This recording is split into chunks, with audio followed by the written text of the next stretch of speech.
Programang ito ay rated SPG. Striktong patnubay at gabay ng magulang ang kailangan. Maaaring may masiselang tema, lengguwahe, karahasan, sexual, horror o droga na hindi angkop sa mga bata. Nahimatay si Lynette matapos nilang magsagutan at agawan ng baril ni Annalyn. Ano kaya ang nangyari kay Lynette? Alamin natin. Welcome back sa aking channel, Abot Kamay na Pangarap. Napaka-intense nga ng mga pangyayari sa Abot Kamay na Pangarap dahil nagulantang nga ang lahat na magpatawag si Dax ng press para sa public announcement niya tungkol nga dito sa kaso ni Moira. Dahil matatandaan nga natin na si Dax ang star witness na magdidiin dito kay Moira. Pero laking gulat nga nila nang lumihis bigla si Dax at hindi na nga si Moira ang tinurong mastermind ng pagpatay at pagkidnap dito kay Don Pepe.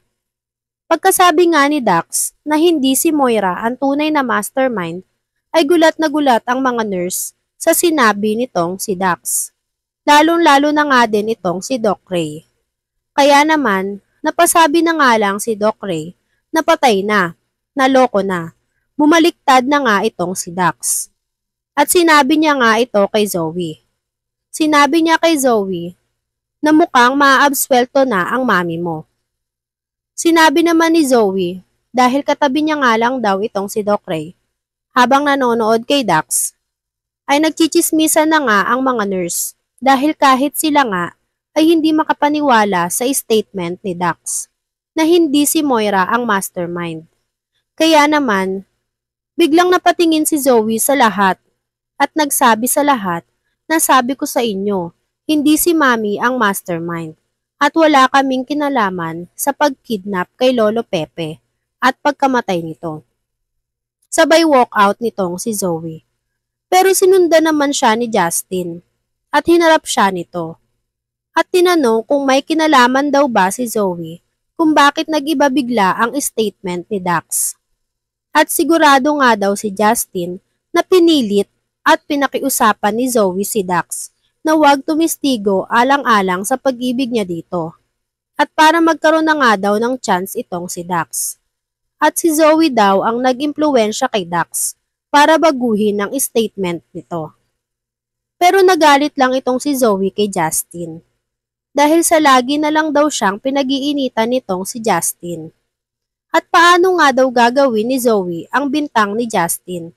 Eh hindi naman daw hawak ni Zoe ang utak ni Dax para pagbintangan siya. At sundin nitong si Dax. Pero ganun na nga ang sinabi ni Zoe kay Justin, ay hindi pa din siya pinaniwalaan nitong si Justin. Dahil alam niya ngang may ginagawang kakaiba itong si Zoe kay Dax at sinasamantala nga nitong si Zoe ang pagmamahal ni Dax dito. Kaya sa Apex naman, habang nanonood nga itong sila RJ at Giselle sa TV tungkol sa presscon at announcement ni Dax, ay gulat na gulat sila at hindi nila malaman kung bakit bigla na lang nagbago ang ihip ng hangin at bigla na nga lang lumihis ang pagdidiin nito kay Moira at si Carlos ang tinuro nitong mastermind. Kaya naman, nagdiskusyon silang magkapatid. At sinabi ni RJ na bakit naman magsisinungaling si Dax sa mga statement niya sa press at ano ang mapapala ni Dax kapag nagsinungaling siya. Kaya naman, sinabi ni Giselle na hindi ko alam kung bakit, pero meron akong naisip na paraan para malaman ang totoo. At gagawin ko ang lahat para malaman kung nagsasabi ng totoo si Dax. Sa kulungan naman, pinanood din ni Moira ang presscon ni Dax. At tuwang-tuwa nga siya nang marinig niya sa bibig ni Dax na hindi si Moira ang mastermind sa krimen. At sa wakas nga daw ay lalakas na ang paniniwala ng iba na hindi siya ang tunay na mastermind. At malilinis na nga daw ang pangalan niya. Tuwang-tuwa din si Moira kay Zoe dahil nagampanan nga daw ni Zoe ang pinaplano nilang mag-ina. At napasunod niya nga itong si Dax na wag ituro si Moira na mastermind. Napasabi na nga lang itong si Moira ng good job. Sa bahay naman nila Lynette Hinanap ni Lynette si Annalyn. Nagalit agad si Lynette dahil akala niya ay tinakasan siya nito at hindi nga daw nagpaalam sa kanya. Pero sinabi nila Tiyang Susan na nasa taas lang si Annalyn at may hinahanap lang sa cabinet mo. Kaya naman agad-agad pumunta si Lynette sa taas dahil nangangamba si Lynette na baka makita ni Annalyn ang tinatago ni Lynette na baril. Pag-akyat nga ulit ni Lynette, nakita niya nga itong si Annalyn na nailabas na ang baril at nagalit sa kanya si Annalyn. Dahil handa daw bang pumatay itong si Lynette dahil may baril ito at kailan pa nga daw niya o meron siya nitong baril. Nagtalo nga silang mag-ina.